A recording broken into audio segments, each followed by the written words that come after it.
আজি খুব বিশেষ দিন আসলতে সদৌ অসম OBC যুৱ পৰিষদ কেন্দ্ৰীয় সমিতিয়ে আমি এটা সমাজত এটা বাৰ্তা দিবলৈ বিচৰা হৈছে বাৰ্তাটো এনেকুৱা ধৰণৰ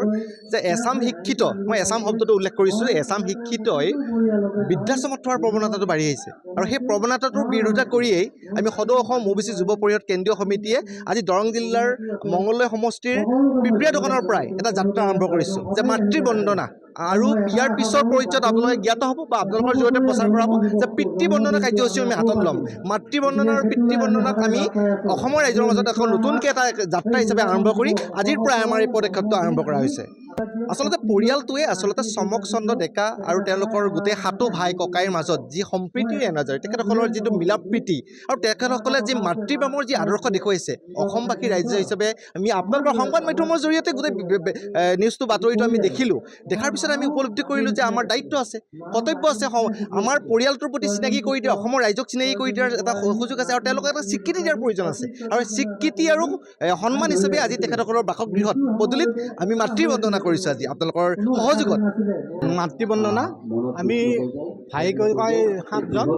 আৰু ভনী 2জনী গোটেইকেইজনে লগ লাগি আমি এই মাতৃ বন্দনা আজি অনুষ্ঠানখন আয়োজন কৰিছোঁ OBC মৰ্চাৰ সৌজন্যত তাৰপিছত আমি ঘৰতে গোটেইকেইজন মিলি কিনি আজি মাতৃ বন্দনা আমি অনুষ্ঠান আৰম্ভ কৰিছোঁ তো আমি আজি 3 বছৰ ধৰি প্ৰথমতে ময়েই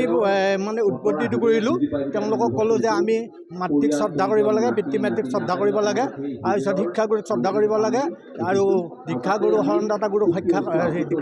পালন কৰিব লাগে আমি তেওঁক ভক্তি কৰিব লাগে আৰু সেই মৰ্মে মই ৰাতিপুৱা উঠিয়ে এবাৰ মাক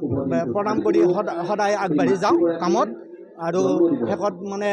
মই এইটো প্ৰথা ল'লোঁ যে মাতৃ জন্মদিনৰ আৱিৰ্ভাৱটো মানে ভাইটিকেইটাক কৈ কিনে আৰম্ভ কৰিলোঁ আপুনি বিচৰা বাতৰি পাব কেৱল নিউজ 18 এপত নিউজ 18 এপ ডাউনলোড কৰিবলৈ স্কেন কৰক এই QR কোড গুগল প্লে ষ্টৰতো পাব এই নিউজ 18 এপ